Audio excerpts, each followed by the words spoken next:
ನಾಮ ಸಂಕೀರ್ತನವನ್ನು ಮಾಡಿ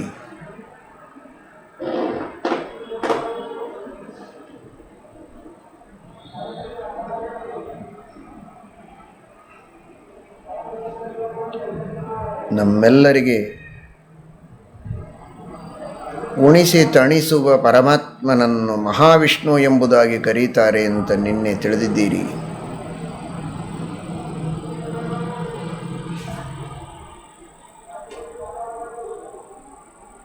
ನಮಗಾಗಿ ಆಹಾರ ಪದಾರ್ಥಗಳ ಸೃಷ್ಟಿಯನ್ನು ಮಾಡಿ ತಿನ್ನಿಸುವ ಭಗವಂತ ಮಹಾವಿಷ್ಣು. ಒಬ್ಬರಿಗಲ್ಲ, ಇಬ್ಬರಿಗಲ್ಲ, ಅನಂತ ಅನಂತ ಅಲ್ಲ, ಸರ್ವ ಜೀವರಾಶಿಗಳಿಗೂ, ಭೂಚರ, ಜಲಚರ, ಖೇಚರ ಎಲ್ಲ ತರಹದ ಪ್ರಾಣಿಗಳಿಗೂ ಜೀವರಾಶಿಗಳಿಗೂ ಆಹಾರವನ್ನು ತಲುಪಿಸುವ ಆ ಸ್ವಾಮಿ ಮಹಾವಿಷ್ಣು ಎಂಬುದಾಗಿ ನಾವು ಚಿಂತನೆ ಮಾಡಿದ್ದೇವೆ.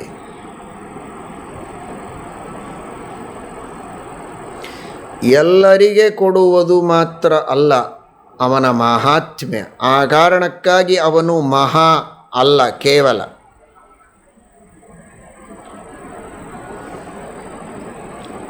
ತಾನೇ ಸೃಷ್ಟಿ ಮಾಡಿಕೊಡ್ತಾನೆ ಅನ್ನುವುದಕ್ಕಾಗಿಯೂ ಮಹಾ. ಇನ್ನೊಬ್ಬರು ಮಾಡಿಟ್ಟದ್ದನ್ನು ಕೊಡುವವನಲ್ಲ, ತಾನೇ ಸೃಷ್ಟಿ ಮಾಡಿ ಕೊಡ್ತಾನೆ, ಆದ್ದರಿಂದ ಮಹಾವಿಷ್ಣು. ಅಡಿಗೆ ಮಾಡುವ ವ್ಯಕ್ತಿ ಅಡಿಗೆ ಮಾಡಿ ಕೊಡ್ತಾನೆ, ಅದು ಬಹಳ ದೊಡ್ಡದು. ಬಡಿಸುವವ ಅವನು ಮಾಡಿಟ್ಟದ್ದನ್ನು ಬಡಿಸುತ್ತಾನೆ, ಇಬ್ಬರ ಉಪಕಾರವೂ ನಮಗಿದೆ. ಆದರೆ ಇನ್ನೊಬ್ಬರು ಮಾಡಿಟ್ಟದ್ದನ್ನು ಇವನು ಬಡಿಸುವವ ಮಾತ್ರ, ಅವನು ತಾನೇ ಮಾಡುವವ. ಮಾಡಿ ತಾನೇ ಬಡಿಸಿದರಂತೂ ಇನ್ನೂ ವಿಶೇಷ ಅಲ್ವೋ, ಅವನೇ ಮಾಡಿ ನಮಗೋಸ್ಕರ ಬಡಿಸ್ತಾ ಇದ್ದಾನೆ ಅಂತ. ಆದರೆ ಇದು ಅಲ್ಲಿಗೆ ಮುಗಿಯೋದಿಲ್ಲ. ಅವನೇ ಅಡಿಗೆ ಮಾಡಿ ಬಡಿಸೋದಲ್ಲ, ಅವನೇ ಧಾನ್ಯಗಳನ್ನು ಹುಟ್ಟಿಸಿ ಅಡಿಗೆ ಮಾಡುವವನಲ್ಲಿದ್ದು ಅಡಿಗೆಯನ್ನೂ ಮಾಡಿ ಬಡಿಸುವವನಲ್ಲಿದ್ದು ಬಡಿಸುವುದನ್ನೂ ಮಾಡುವವನು ಭಗವಂತ. ಅವನು ಮಹಾವಿಷ್ಣು. ಅಡಿಗೆ ಮಾಡಿ ಬಡಿಸ್ಬೋದು, ಅದರ ಮುಂದೆ ಅವನೇ ಹೋಗಿ ಅಂಗಡಿಯಿಂದ ಪದಾರ್ಥಗಳನ್ನು ತರಬಹುದು, ಅದರ ಹಿಂದೆ ಅವನದೇನು ಕೆಲಸ ಇಲ್ಲ. ಆದರೆ ಭಗವಂತನದು ಹಾಗಲ್ಲ. ಮಳೆ ಕೊಡುವವನು ಅವನೇ, ಭೂಮಿಯನ್ನು ಸೃಷ್ಟಿ ಮಾಡಿದವನು ಅವನೇ, ನೀರು ಸೃಷ್ಟಿ ಮಾಡುವವನು ಅವನೇ, ಆ ನೀರು ಭೂಮಿಗಳಲ್ಲಿ ಆ ಶಕ್ತಿಯನ್ನು ಕೊಟ್ಟವನು ಅವನೇ, ಬೀಜದಲ್ಲಿ ಶಕ್ತಿಯನ್ನು ಕೊಟ್ಟವನು ಅವನೇ. ಆ ಬೀಜದಲ್ಲಿ ಬೀಜನಾಗಿದ್ದು ಅಂಕುರ ಆಗುವ ಶಕ್ತಿಯನ್ನು ಕೊಟ್ಟು ನೆಲ ನೀರುಗಳನ್ನು, ಗಾಳಿ ಬೆಳಕುಗಳನ್ನು ನಿಮಿತ್ತ ಮಾಡಿಕೊಂಡು ಅಂಕುರ ಒಡೆಯುವಂತೆ ಮಾಡಿ ಅದು ಸಸಿಯಾಗಿ, ಮರವಾಗಿ, ಹೆಮ್ಮರವಾಗಿ ಬೆಳೆಯುವಂತೆ ಮಾಡುವವನು ಭಗವಂತ.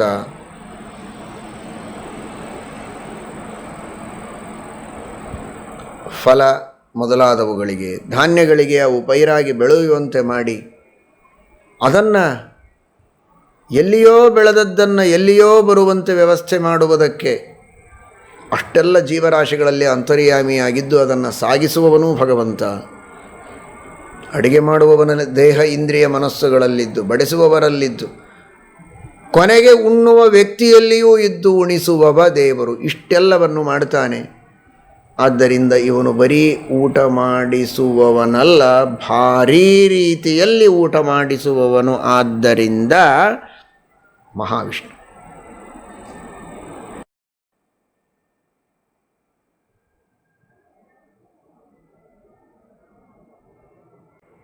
ಉಣ್ಣೋದಕ್ಕೆ ಅಡಿಗೆಯೆಲ್ಲ ಇದೆ, ಉಣ್ಣುವುದಕ್ಕೆ ನಿಮಗೇನು ಬೇಕು? ನೀವೇನು ತರಬೇಡಿ, ನೀವು ಬನ್ನಿ ಸಾಕು, ನಮ್ಮಲ್ಲಿ ಚೆನ್ನಾಗಿ ಊಟದ ವ್ಯವಸ್ಥೆ ಮಾಡ್ತೇವೆ ಅಂತ ಆತಿಥ್ಯವನ್ನು ಮಾಡುವ ಮಹನೀಯರು ಅನೇಕ ಜನ ಇದ್ದಾರೆ ನೋಡಿ. ಮಹನೀಯರು ಯಾಕೆ ಮಹನೀಯರು? ಎಲ್ಲ ಅವರೇ ಕೊಟ್ಟು ಊಟಕ್ಕೆ ಹಾಕ್ತಾರೆ ಅಂತ. ಮಹಾ ಅವರು. ನೀವು ಸುಮ್ಮನೆ ಬನ್ನಿ, ನಿಮಗೆ ಮಡಿಯನ್ನೂ ಕೊಡ್ತೇವೆ ಉಟ್ಟುಕೊಳ್ಳೋದಕ್ಕೆ, ತಂಬಿಗೆ, ಥಾಲಿ, ಒಳ್ಳೆ ನೀರು, ಶುದ್ಧವಾದದ್ದು.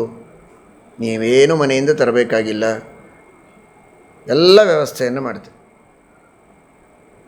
ದೇವರ ನೈವೇದ್ಯ ಆಗುತ್ತೆ, ತೀರ್ಥ ಇದೆ, ಅಂಗಾರ, ಅಕ್ಷತೆ, ಗಂಧ ಎಲ್ಲವನ್ನೂ ಕೊಡ್ತೇವೆ. ಸುಮ್ಮನೆ ಬನ್ನಿ ಸಾಕು. ಎಷ್ಟೆಲ್ಲ ವ್ಯವಸ್ಥೆ ಮಾಡ್ತೇವೆ. ನೀವೇ ಮನೆಯಿಂದ ಎಲ್ಲ ತೆಗೆದುಕೊಂಡು ಬನ್ನಿ, ಅಡುಗೆ ಮಾತ್ರ ನಾವು ವ್ಯವಸ್ಥೆ ಮಾಡ್ತೇವೆ ಅಂತ ಅನ್ಲಿಲ್ವಲ್ಲ ಪಾಪ. ಎಲ್ಲ ವ್ಯವಸ್ಥೆ ಮಾಡ್ತಾರಂತೆ, ಬಹಳ ಉಪಕಾರ ಆಯಿತು ಅಂತ. ಅಂತೇವೋ ಇಲ್ಲೋ. ಆದರೆ ಯಾವುದಾದರೂ ಸಂಸ್ಥೆಗಳಲ್ಲಿ, ಮಠ ಮಂದಿರಗಳಲ್ಲಿ ಅಥವಾ ಯಾವುದಾದರೂ ಉದಾರ ಹೃದಯದ ಸಜ್ಜನರ, ಸದ್ಗೃಹಸ್ಥರ ಮನೆಯಲ್ಲಿ ಈ ತರಹ ಏನಾದರೂ ವ್ಯವಸ್ಥೆ ನಿಮಗೆ ಗಮನಕ್ಕೆ ಬಂದಿದೆಯಾ?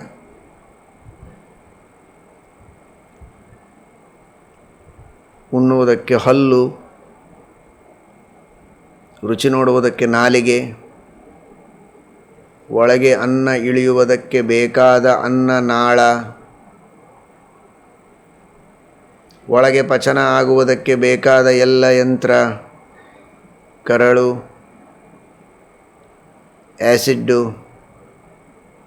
ನಾನಾ ರೀತಿಯ ಆ್ಯಸಿಡ್ ಸೀಕ್ರೆಷನ್ ಆಗಿ ಒಳಗೆ ಪಚನ ಆಗಬೇಕಲ್ವಾ, ಅದನ್ನೂ ವ್ಯವಸ್ಥೆ ಮಾಡಿ ಇಟ್ಟಿದ್ದೇವೆ ಬನ್ನಿ ಅಂತ ಹೇಳುವ ರೀತಿಯಲ್ಲಿ ಆಮಂತ್ರಣ ಕೊಡುವವರು ನಿಮಗೆ ಯಾವುದಾದರೂ ಊರಿನಲ್ಲಿ ಭೇಟಿಯಾಗಿದ್ದಾರೋ? ಕೇಳಿದ್ದೀರಾ? ಕಂಡಿದ್ದೀರಾ? ಇಲ್ವಲ್ಲ. ಮಹಾವಿಷ್ಣುಸ್ತತ ಸ್ಮೃತಃ. ಅದಕ್ಕಾಗಿ ಭಗವಂತ ಮಹಾವಿಷ್ಣು ಎಲ್ಲವನ್ನೂ ಕೊಟ್ಟು ತಿನ್ನಿಸ್ತಾನೆ. ತಿನ್ನೋದಕ್ಕೆ ಬರೀ ಅನ್ನ ಸೃಷ್ಟಿ ಮಾಡಿದವನಲ್ಲ, ಎಲ್ಲವನ್ನೂ ಕೊಟ್ಟಿದ್ದಾನೆ.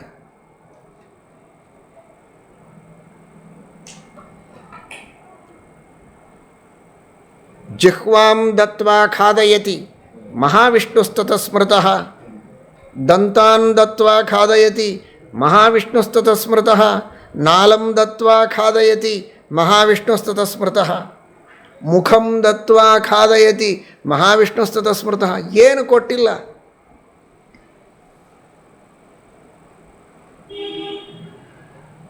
ಎಲ್ಲ ಇದೆ, ಇಲ್ಲ ಅಂತ ಚಿಂತನೆ ಮಾಡಿ, ಇದೆ ಅಂತ ಚಿಂತನೆ ಮಾಡಬೇಡಿ. ಇಲ್ಲದಿದ್ದರೆ ಏನಾಗ್ತಾ ಇತ್ತು?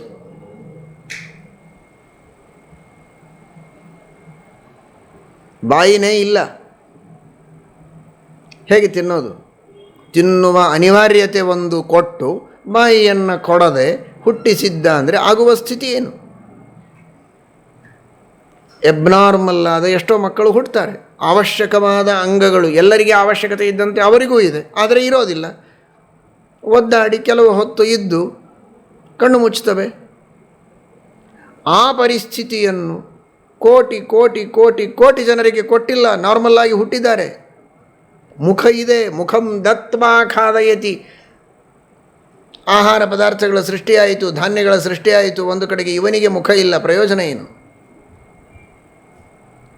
ಸರ್ವತೋಮುಖ ಅಲ್ವೋ? ತಿಳಿದಿದ್ದೀರಲ್ಲ, ಎಲ್ಲರಿಗೂ ಮುಖ ಕೊಟ್ಟವ, ಹೌದೋ ಅಲ್ವೋ?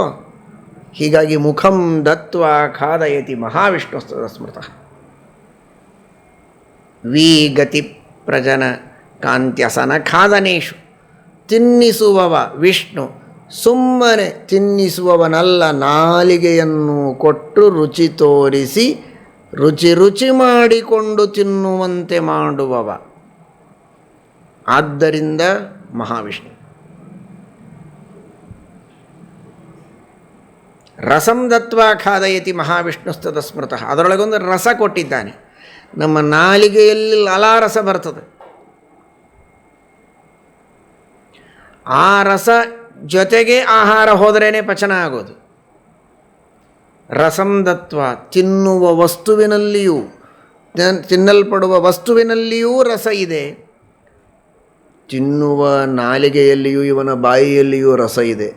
ರಸಂ ದತ್ವ ಖಾದಯತಿ. ಎರಡೂ ಕಡೆಗೆ ತಿನ್ನಲ್ಪಡುವ ವಸ್ತುವಿನಲ್ಲಿಯೂ ತಿನ್ನುವ ವ್ಯಕ್ತಿಯಲ್ಲಿಯೂ ರಸ ಕೊಟ್ಟು ತಿನ್ನಿಸ್ತಾನೆ. ಯಾವ ತಾಯಿ, ಯಾವ ವೈದ್ಯ, ಯಾವ ವ್ಯವಸ್ಥಾಪಕ ಈ ವ್ಯವಸ್ಥೆಯನ್ನು ಪ್ರಪಂಚದಲ್ಲಿ ಮಾಡುವುದಕ್ಕೆ ಸಾಧ್ಯ ಇದೆ? ಇಂಥವನನ್ನು ಮಹಾವಿಷ್ಣು ಅಂತ ಹೇಳದೆ ಇನ್ನೇನು ಹೇಳಬೇಕು? ಅರ್ಥ ಮಾಡಿಕೊಳ್ಳಿ. ನಾಲಿಗೆಯಲ್ಲಿ ಕೂರ್ಮನಾಗಿ, ಹಲ್ಲಿನಲ್ಲಿ ಹಂಸನಾಗಿ ಸನ್ನಿಹಿತನಾಗಿದ್ದು ಆ ಭಗವಂತ ಅದನ್ನು ತಿನ್ನುವ ವ್ಯವಸ್ಥೆಯನ್ನು ಮಾಡ್ತಾನೆ. ಅದಕ್ಕಾಗಿ ಆ ಪರಮಾತ್ಮನನ್ನು ಮಹಾವಿಷ್ಣು ಎಂಬುದಾಗಿ ಕರೀತಾರೆ. ರಸಂ ವಿಜ್ಞಾಪಯತಿಯನ್ ಮಹಾವಿಷ್ಣುಸ್ತತ ಸ್ಮೃತಃ. ಆ ರಸದ ಜ್ಞಾನ ಆಗುವಂತೆ ಮಾಡ್ತಾನೆ. 1, 2, 3, 4 ದಿನ ಕೊರೋನಾ ಬಂದಾಗ, ಬಂದು ಹೋದಾಗ, ಬರೋ ಹಾಗಿದ್ದಾಗ ರಸದ ಜ್ಞಾನ ಆಗದೇ ಇರಬಹುದು. ಇದೇ ಸ್ಥಿತಿ ಎಲ್ಲ ಹೊತ್ತಿಗಿದ್ದರೆ ಏನಾಗ್ತಾ ಇತ್ತು ವಿಚಾರ ಮಾಡಿ. 1, 2 ದಿನ ರುಚಿ ಹತ್ತಿಲ್ಲ ಅಂತ ಆ ಭಗವಂತನನ್ನು ನಾವು ನಿಂದೆ ಮಾಡುವುದು ಬೇಡ. ರಸಂ ವಿಜ್ಞಾಪಯತಿಯನ್ ಮಹಾವಿಷ್ಣುಸ್ತತ ಸ್ಮೃತಃ. ಆ ನಾಲಿಗೆಗೆ ರಸದ ಪರಿಜ್ಞಾನವನ್ನು ಮಾಡಿಕೊಳ್ಳುವ ಶಕ್ತಿಯನ್ನು, ಆ ರಸನೇಂದ್ರಿಯಕ್ಕೆ, ನಾಲಿಗೆಯಲ್ಲಿರುವ ಆ ರಸನೇಂದ್ರಿಯಕ್ಕೆ ರಸಜ್ಞಾನ ಮಾಡಿಕೊಳ್ಳುವ ಶಕ್ತಿಯನ್ನು ಕೊಟ್ಟಿದ್ದಾನೆ. ಯಾವುದಕ್ಕೆ ಯಾವ ತರಹದ ರಸ ಇರಬೇಕೋ ಹಾಗಿದ್ರೇ ನಾವು ಅದನ್ನು ಸ್ವೀಕಾರ ಮಾಡ್ತೇವೆ. ನಮಗಿಂತಲೂ ಪಶುಗಳು ಭಾರಿ ಬುದ್ಧಿವಂತ. ವಾಸನೆಯಿಂದಲೇ ಇದು ಆಹಾರ ಚೆನ್ನಾಗಿದೆಯಾ ಇಲ್ಲ ನಿರ್ಣಯ ಮಾಡಿಬಿಡ್ತವೆ. ಕಂಡದ್ದನ್ನೆಲ್ಲ ತಿನ್ನೋದಿಲ್ಲ, ಮೊದಲು ವಾಸನೆ ನೋಡ್ತೇವೆ. ವಾಸನೆಯಿಂದ ಅವುಗಳಿಗೆ ಗೊತ್ತಾಗುತ್ತೆ ಇದು ನಾನು ತಿನ್ನುವುದಕ್ಕೆ ಯೋಗ್ಯ ಹೌದೋ ಅಲ್ವೋ. ಗಂಧವನ್ನು ತಿಳಿಸಿ, ಗಂಧದ ಮೂಲಕ ಅದು ಯೋಗ್ಯವೋ ಅಯೋಗ್ಯವೋ ಅಂತ ತಿಳಿಸಿ ಆ ರೀತಿ ಅವುಗಳಿಗೆ ತಿಳಿಸ್ತಾನೆ. ಆಮೇಲೆ ರಸವನ್ನು ಅವು ತಿಳಿದುಕೊಳ್ತವೆ. ಗಂಧದಿಂದಲೂ ರಸದಿಂದಲೂ ಎಲ್ಲ ರೀತಿಯಿಂದಲೂ ಆ ವಸ್ತುವಿನ ಯೋಗ್ಯತೆಯನ್ನು ನೋಡಿಕೊಂಡು ತಿನ್ನುವ ರೀತಿಯಲ್ಲಿ ವ್ಯವಸ್ಥೆಯನ್ನು ಮಾಡ್ತಾನಲ್ಲ. ರಸಂ ವಿಜ್ಞಾಪಯತಿಯನ್ ಮಹಾವಿಷ್ಣುಸ್ತತ ಸ್ಮೃತಃ.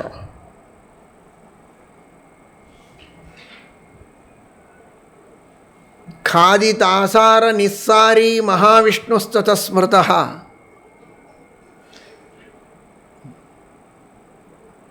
ಊಟ ಆಯ್ತು, ಹೋಗಿ ಬನ್ನಿ ಅಂತ ಹೇಳ್ತಾರೆ. ಅಷ್ಟು ಮುಗೀತು ಕೆಲಸ.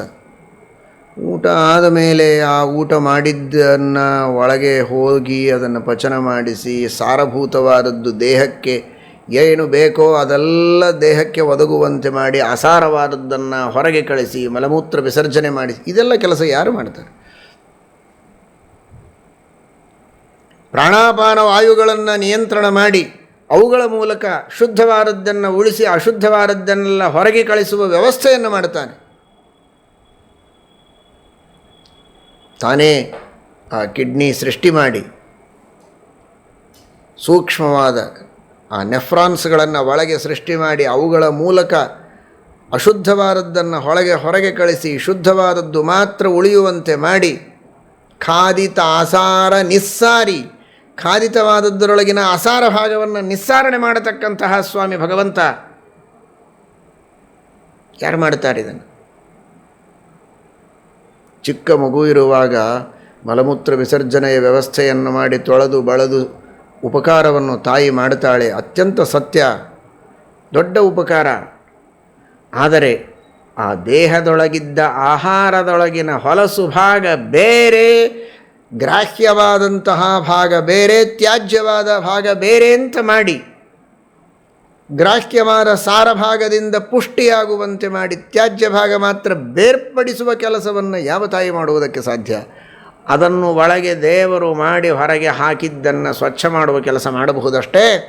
ಆದರೆ ಒಳಗಿದ್ದು ಪ್ರಾಣಾಪಾನ ವಾಯುಗಳನ್ನು ಪ್ರಚೋದಿಸಿ ಆ ಕಾರ್ಯವನ್ನು ಮಾಡಿಸುವ ಸ್ವಾಮಿ ಖಾದಿತಾಸಾರ ನಿಸ್ಸಾರಿ ಮಹಾವಿಷ್ಣುಸ್ತತ ಸ್ಮೃತಃ. ಈ ರೀತಿ ಭೋಜನದ ವ್ಯವಸ್ಥೆಯನ್ನು ಮಾಡ್ತಾನೆ. ಸುಮ್ಮನೆ ತಿನ್ನಿಸುವುದಲ್ಲ. ತಿನ್ನಿಸುವವ ಅನ್ನೋದಕ್ಕೆ ವಿಷ್ಣು, ಆದರೆ ತಿಂದ ಮೇಲೆ ಆಗಬೇಕಾದ ವ್ಯವಸ್ಥೆಯನ್ನು ಮಾಡ್ತಾನೆ. ಆದ್ದರಿಂದ ಮಹಾವಿಷ್ಣು. ಅದೇನು ದೊಡ್ಡ ವ್ಯವಸ್ಥೆ? ದೊಡ್ಡ ವ್ಯವಸ್ಥೆ ಅಂದರೆ ಹೇಗೆ?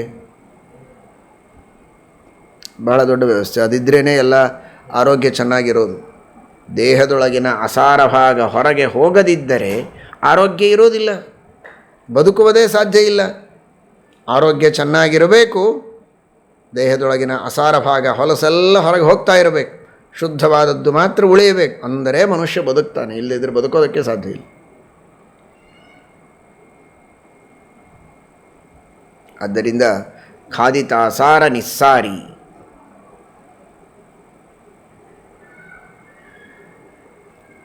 ಒಬ್ಬ ರಾಜ ಎಲ್ಲ ಮಂತ್ರಿಗಳು, ಅನೇಕ ವಿದ್ವಾಂಸರು, ಕವಿಗಳು ಎಲ್ಲ ಕುಳಿತಿದ್ದರು.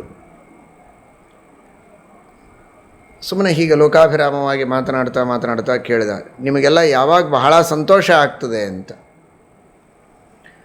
ಎಲ್ಲರಿಗೂ ರಾಜರಿಂದ ದಕ್ಷಿಣೆ ಬೇಕಲ್ವೋ? ರಾಜರೇ, ನಿಮ್ಮ ಮುಖಕಮಲವನ್ನು ನೋಡಿದಾಗಲೇ ನಮಗೆ ಪರಮಾನಂದವಾಗತ್ತೆ ಅಂತ ಒಬ್ಬರು ಹೇಳಿದರು ಕವಿಗಳು. ರಾಜರೇ, ನೀವು ಯುದ್ಧಕ್ಕೆ ಹೋಗಿ ಗೆದ್ದು ವಿಜಯಮಾಲೆಯನ್ನು ಹಾಕಿಕೊಂಡು ಗಂಭೀರವಾಗಿ ಬರ್ತಾ ಇದ್ದರೆ ಆ ಉಲ್ಲಾಸದ ನಿಮ್ಮ ಮುಖದ ಮೇಲಿನ ವಿಕಾಸವನ್ನು ಕಂಡ್ರೇನೆ ನಮ್ಮೆಲ್ಲರ ಮನಸ್ಸಿನಲ್ಲಿ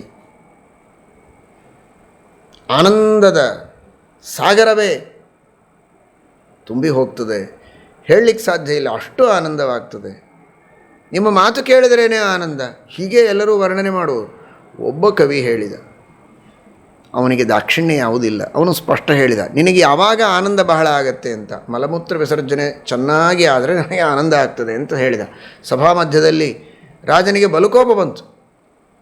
ನನ್ನನ್ನು ನೋಡಿದರೆ ಆನಂದ ಅಂತ ಕೆಲವರಂತಾರೆ, ಮಾತು ಕೇಳಿದರೆ ಆನಂದ ಅಂತಾರೆ, ನಾನು ಗೆದ್ದು ಬಂದರೆ ಆನಂದ ಅಂತಾರೆ, ನನ್ನ ವ್ಯವಸ್ಥೆ ನೋಡಿ ಆನಂದ ಅಂತಾರೆ. ಇವನೇನೋ ಏನೋ ಮಲಮೂತ್ರ ವಿಸರ್ಜನೆ ಮಾಡಿದರೆ ಆನಂದ, ಸಂಬಂಧ ಇಲ್ಲದೇ ಇದ್ದ ವಿಷಯ ಹೇಳ್ತಾನೆ ಅಂತ. ಅವನಂದ, ಏನು ಸತ್ಯ ಇದೆ ನಾನು ಹೇಳಿದ್ದೇನೆ, ನಿಮಗೆ ಕೋಪ ಬಂದರೆ ನಾನೇನು ಮಾಡಲಿ.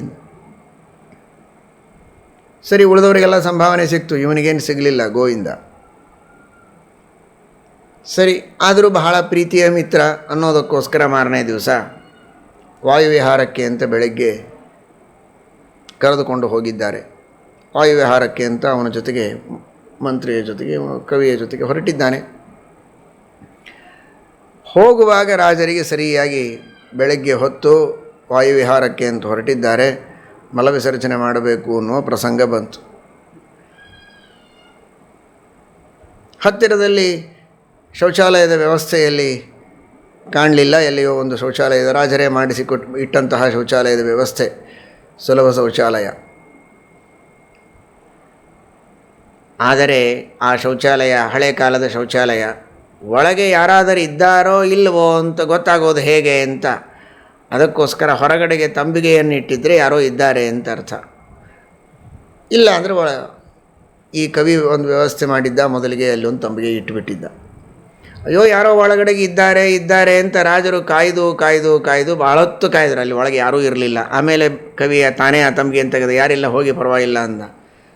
ಆಗ ರಾಜ ಒಳಗಡೆಗೆ ಮಲವಿಸರ್ಜನೆಯನ್ನು ಮಾಡಿ ಹೊರಗೆ ಬಂದ ಮೇಲೆ ಮಹಾರಾಯ ಆನಂದ ಆಯಿತು. ಮತ್ತು ಇದೇ ಮಾತು ನಿನ್ನೆ ನಾನು ಸಭೆಯಲ್ಲಿ ಹೇಳಿದರೆ ನನ್ನನ್ನು ಬೈದ್ರಿ, ಈಗ ನೀವೇ ಹೇಳ್ತೀರಲ್ಲ ಆನಂದ ಆಯಿತು ಅಂತ.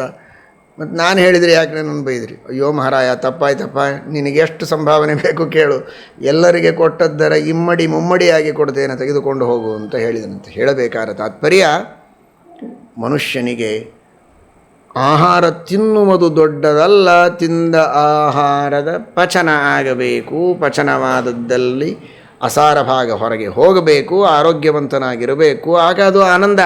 ತಿನ್ನೋದೊಂದೇ ಆನಂದ ಅಲ್ಲ. ಹೀಗಾಗಿ ದೇವರು ಅಲ್ಲಿಯವರೆಗೆ ವ್ಯವಸ್ಥೆಯನ್ನು ಮಾಡ್ತಾನೆ. ಖಾದಿತಾಸಾರ ನಿಸ್ಸಾರಿ ಮಹಾವಿಷ್ಣುಸ್ತತ ಸ್ಮೃತ ನ ಪ್ರಾಣೇನ ನಾಪಾನೇನ ಮರ್ತ್ಯೋ ಜೀವತಿ ಕಶ್ಚನ ಇತರೇಣ ತು ಜೀವಂತಿ ಯಸ್ಮಿನ್ನೇತೋ ಉಪಾಶ್ರಿತು.